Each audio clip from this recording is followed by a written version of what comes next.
Assalamualaikum warahmatullahi wabarakatuh. Hari ini kita akan belajar berkaitan dengan kemahiran. Mungkin ada di antara kamu yang macam cakap, alah kemahiran mesti senang kan? Tapi sebenarnya kemahiran ni dia agak susah juga sebenarnya. Jadi hari ini kita akan belajar kemahiran step by step. So selama 4 minggu ni kita akan belajar kemahiran itulah. So hari ini kita akan belajar berkaitan dengan arah dan kedudukan. Jadi dekat tajuk arah dan kedudukan ni kita akan belajar 4 benda. Pertama, kita kena belajar dulu 8 arah mata angin. Mungkin ada di antara kamu yang sudah tahu kan, tapi kita imbas balik. Yang kedua, kita akan tentukan arah sesuatu lokasi. Yang ketiga, kita akan belajar grid-gridnya. Dan yang keempat, kita akan tengok dia punya bearing menggunakan protector. Yang pertama kita akan tengok arah. Sebenarnya arah ni kita ada dua jenis arah. Yang pertama arah utama dan yang kedua adalah arah perantaraan. Arah utama ni arah yang biasa kita gunakan tu, yang atas, tepi, kiri, kanan tu. Jadi untuk cara ingatnya adalah ulam, timun, sambal, belacan. Cara ingat untuk arah utama ulam, timun, sambal, belacan. Macam biasalah. Ini apa? Utara, ini timur, ini selatan, ini barat. Ini mudah. Mungkin di antara kamu sudah ada yang tahu ni kan. Mesti sekarang tengok macam ketawa-ketawa lah belajar ini balik. Lepas tu sekarang kita tambah pula arah perantaraan. Kita tambah dekat sini. Untuk yang ingat yang ini pula, ingat bahagian atas kita akan tambah laut dekat belakang. Laut. Sekarang kita tengok laut yang ini di atas siapa? Di atas timur. Jadi namanya adalah timur laut. Laut yang ini di atas siapa? Barat. Maksudnya dia adalah barat laut. Kalau yang bagian bawah ni kamu kena hafal sendiri. Macam ini adalah di bawah barat. So barat daya. Untuk yang ini kita ingat, kita berada dekat mana? Kita dekat Asia apa? Asia Tenggara. Jadi dekat sini adalah Tenggara. Sedangkan ini kamu kena ingat.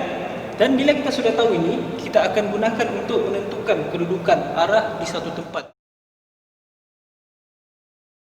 Baiklah, ini adalah contoh peta topografi.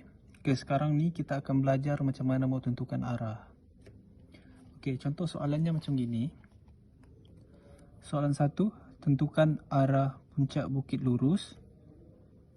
Kita terus garis dari Kampung Belangga. Lepas tu kita kena ingat perkataan dari ni adalah menentukan sesuatu. Tips untuk tentukan arah ni, kita kena tahu yang pertama, kita kena tahu lokasi. Kita sudah tahu lokasi kita adalah puncak bukit lurus dan Kampung Belangga. Lepas tu kita gariskan. Ini kita gariskan bila dalam peta topo nanti. Lepas tu bina arah mata angin dari perkataan. Macam ini dari puncak bukit lurus dari Kampung Belangga. Maksudnya arah mata angin kita selepas daripada dari ni. Dan yang terakhir baca arah. So macam mana? Kita buat dekat sini. Sekarang kita cari dulu lokasi kita. Puncak bukit lurus dekat mana? Dekat sini. So kita gelapkan dia macam ni, kita tanda. Dan Kampung Belangga. Kampung Belangga dekat sini. So sudah settle yang pertama, tahu lokasi. Lepas tu kita gariskan daripada situ ke Kampung Belangga.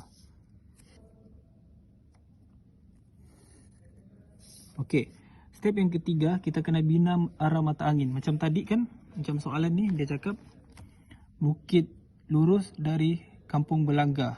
Jadi arah mata angin kita letakkan selepas perkataan dari. Selepas perkataan dari adalah Kampung Belangga.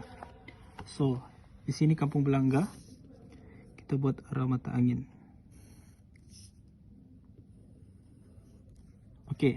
Ingat ke formulanya? Ulam, timun, sambal, belacan. Jadi kita mau tahu arah bukit lurus ni daripada Belangga, dia berada di mana. Oleh kerana dia berada di atas, kita kena ada, belakangnya kena ada perkataan laut. Laut ini berada di atas siapa? Di atas barat. Maksudnya barat laut. Jadi lokasi bukit lurus daripada Belangga adalah barat laut. Sekarang ni kita akan belajar macam mana mau tentukan grid 4 angka dan 6 angka menggunakan peta topografi. Okey, kalau kita tengok dekat soalan ni, soalan 1, tentukan rujukan grid 4 angka. So kita kena highlight lah macam gini, bagi kampung tengah. Cara untuk menentukan ni, pertama kita kena tahu kampungnya di mana ataupun lokasinya dekat mana. Lepas sudah kita tahu lokasi, kita tandakan. Lepas tu kita tengok dia punya bacaan. Timuran dan utaraan. Dan yang ketiga, kita baca timuran dulu, baru utaraan. Maka dia akan menghasilkan grid tu. So macam sini, kita akan tengok ke peta terus. Dia mau kampung tengah. So kita cari kampung tengah dekat dalam ni. Kampung tengah dekat sini. So bila kita jumpa kampung tengah, kita tandakan kampung tengah. Kedua tadi, dia mau kita buat bacaan timuran dan utaraan. So kita gunakan yang ini. Dekat sini kita baca yang atasnya. So dia punya timuran adalah 85. So kita tulis 85. Dia punya timuran. Dia punya utaraan berapa? 61. Okey, bila kita sudah dapat 85-61 ni, jangan lupa kita kena letak dia macam gini. RG 85-61. Maksudnya rujukan grid 8561. Okey, kalau macam tadi kita belajar pasal grid 4 angka, sekarang kita beralih pula kepada grid 6 angka. So dekat sini soalan cakap tentukan rujukan 6 grid angka. So kita kena highlight macam gini. Bagi puncak bukit Jeram. So puncak bukit Jeram. So macam tadi lah, kita kena tentukan lokasi, kita kena bacanya. Lepas tu kita baca timuran dulu baru utaraan. So kita pergi ke peta topografi. Okey, macam tadi kan bukit Jeram.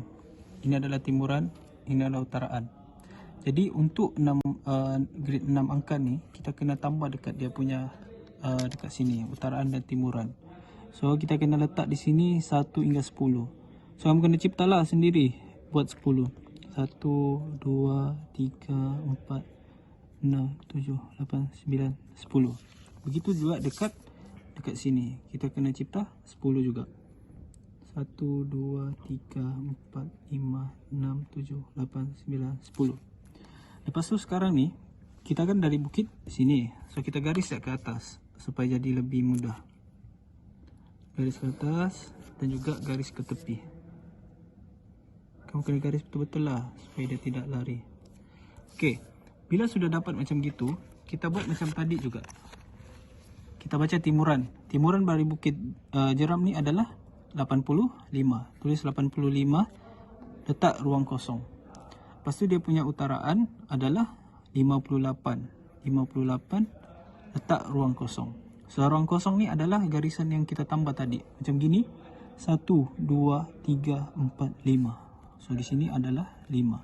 Untuk utaraan kita kira 1, 2, 3, 4. So sini 4. Okey, untuk jadikan dia lebih lengkap, kita kena tambah dekat depan RG, iaitu rujukan grid, iaitu 85, 5, 58, 4. Okey, faham kan? Jadi kena buat macam tadi itulah. Kalau kurang faham, ulang balik video ni dan kamu akan faham. Okey, sekarang ni kita mau belajar berkaitan macam mana mau tentukan bearing pula. Ini adalah contoh soalan. Tentukan bearing puncak bukit lurus dari Kampung Belangga. Okey, macam tadi kita kena garis dulu dia punya nama lokasi dan kotakkan perkataan dari. Dah sama saja macam kita tentukan arah tadi. Kita kena tahu lokasi, lokasinya yang ini.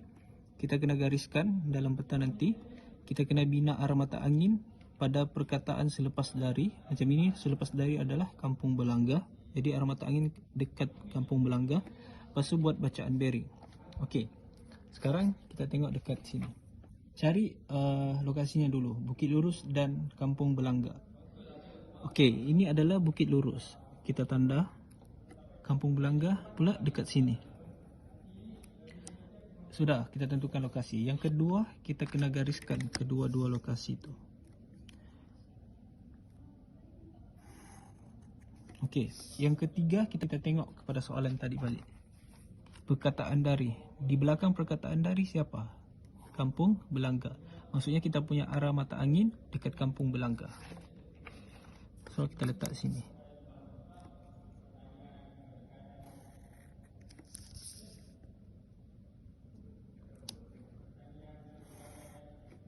Okey.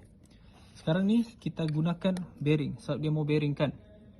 So cara guna bearing ni kita kena guna kosong start daripada utara. Ini kan kita punya utara. So kosong. Ini adalah kosong. Kita letak dekat sini. So garisan yang ini, kamu nampak ke garisan ni? Kita kenakan kepada garisan yang dekat sini tu. Macam gini. Macam gini, okey.